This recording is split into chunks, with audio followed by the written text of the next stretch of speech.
నెల్లూరు పట్టణంలోని 28వ డివిజన్ నందు పలు అభివృద్ధి కార్యక్రమాలకు శంకుస్థాపన చేసిన పార్లమెంటు సభ్యులు రూరల్ ఇన్ఛార్జ్ ఆదాల ప్రభాకర్ రెడ్డి. ఆయన మాట్లాడుతూ మా ప్రభుత్వానికి అభివృద్ధి, సంక్షేమం రెండు కళ్ళు అని పేర్కొన్నారు. ప్రతిపక్షాలపై సున్నితమైన విమర్శలు చేశారు. మహిళలకు వైసీపీ ప్రభుత్వములో అధిక ప్రాధాన్యత ఉంటుందని నెల్లూరు నగర మేయర్ స్రవంతి పేర్కొన్నారు. డివిజన్ ఇన్ఛార్జ్గా తను తీసుకువచ్చిన డివిజన్ సమస్యలను పరిష్కరించిన ఆదాలకు కృతజ్ఞతలు తెలుపుతూ ఘనంగా సన్మానించిన మదన్ మోహన్ రెడ్డి.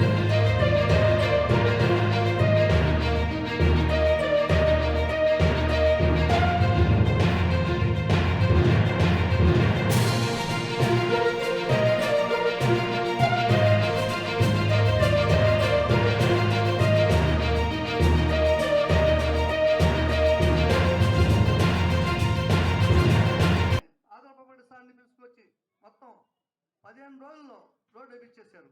అది కూడా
కానీ ఆయన పక్కకు తప్పుకొని తర్వాత మన టైం బాగుంది.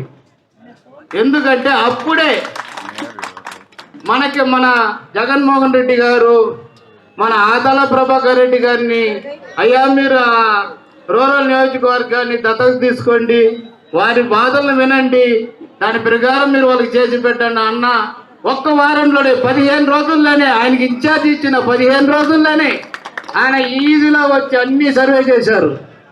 సర్వే చేసి ప్రతి కష్టాన్ని ప్రతి ఇదిని తెలుసుకున్నారు. తెలుసుకున్న తర్వాత మనం రాముడు, సీత, హనుమంతుడు ఈ రాజ్యాలని విని ఉంటాం, చూసి ఉంటాం. చూడలేదనుకో విని ఉంటాం. ఎప్పుడు రాముడికి హనుమంతుడు తోడుగానే ఉంటారు. ఆయన అడవికి, సీతమ్మ అడవికి వెళ్ళినా, ఆయన వనవాసం వెళ్ళినా ఇప్పుడంతా హనుమంతుడు తోడే ఉంటారు. అలాగనే మన మదన్ మోహన్ రెడ్డి గారు ఆదాల ప్రభాకర్ రెడ్డి గారికి హనుమంతుడిలాగా పక్కన ఉండి ఆయన ఆదేశాలు విని దాని ప్రకారం మనకి ఇంత గొప్ప సిమెంట్ రోడ్లు ప్రతి ఈదికి వేశారు, ప్రతి కాలువ సరిచేపించారు. అది కాకుండా కరెంటు, అయ్యా మాకు గుడ్డి లైట్లుగా ఉంటాయంటే దాని ప్రకాశవంతంగా మంచి లైట్ వేసి మనలందరినీ సంతోషపరిచారు. ఇంత మన కోసం కష్టపడ్డ వారిని మనం మర్చిపోగలమా? ఈరోజు మహిళలకి ఎంతో గౌరవాన్ని కల్పిస్తూ అమ్మఒడి కానీ, చేయూత కానీ, పొదుపు కానీ అన్నిటిని అందిస్తూ ఈరోజు మహిళలకి గౌరవాన్ని కల్పిస్తున్నారు. మహిళలకి ఎందుకు వేస్తున్నారంటే ఒక మహిళ ఒక కుటుంబాన్ని సమర్థవంతంగా నిలబెట్టి కుటుంబాన్ని ఆర్థికంగా ముందుకు తీసుకెళ్లే శక్తి మహిళలకే ఉందని నమ్మినటువంటి మన నాయకుడు జగన్మోహన్ రెడ్డి గారు మాత్రమే. అందరూ కూడా మహిళా సాధికారత అని మాటల్లో చెప్పేసి వెళ్ళడం జరుగుతుంది, కానీ చేతుల్లో చూపించి మన ముందు నిలబెట్టినటువంటి నాయకుడు కేవలం జగన్మోహన్ రెడ్డి గారే. ఈరోజు నేను మామూలుగా ఈ స్టేజ్లో ఇక్కడ నిలబడి మాట్లాడగలుగుతున్నానంటే అది కూడా జగన్మోహన్ రెడ్డి గారికే. ఇంట్లో ఉండాల్సిన నన్ను ఒక పదవి మహిళకి ఇస్తే ఏ విధంగా సమర్థవంతంగా చేస్తుందో అని ఒక ఆలోచనతోటి ఈరోజు మహిళలకి గౌరవాన్ని కల్పిస్తూ పదవుల్లో కానీ ఈరోజు అన్నిటిలో కూడా 50% వారికి రిజర్వేషన్స్ కల్పించడంలో కానీ ముందున్నటువంటి నాయకుడు. మీరు ఒక మంచి ఆలోచన తీసుకోవాలని కూడా మీ అందరికి కూడా తెలియజేస్తున్నాను. సార్ రండి సార్.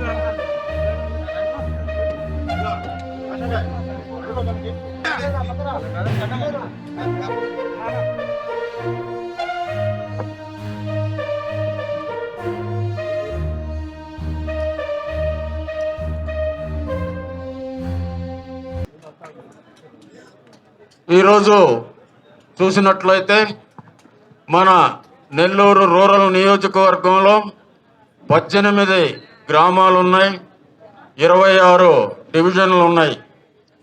ఎక్కడికి పోయినా కూడా రోడ్లు అని అడగటం చూసాం. ఈ 8 నెలల కాలంలో 2-3 నెలలు శాంక్షన్స్ తీసుకురావడానికే టైం అయింది. ఈ శాంక్షన్స్ అన్నీ తీసుకొచ్చి శివారు ప్రాంతాల్లో మరీ ఇబ్బందికరంగా ఉంది. ఎందుకంటే అక్కడ లేఅవుట్లు గీతలు గీసి అమ్మేశారు, ఇళ్ళు కట్టుకున్నారు, రోడ్లు లేవు, ఆ ప్రాంతంలో డ్రైన్లు లేవు. అక్కడ ఎక్కువ నిధులు ఖర్చు పెట్టాల్సి వచ్చింది.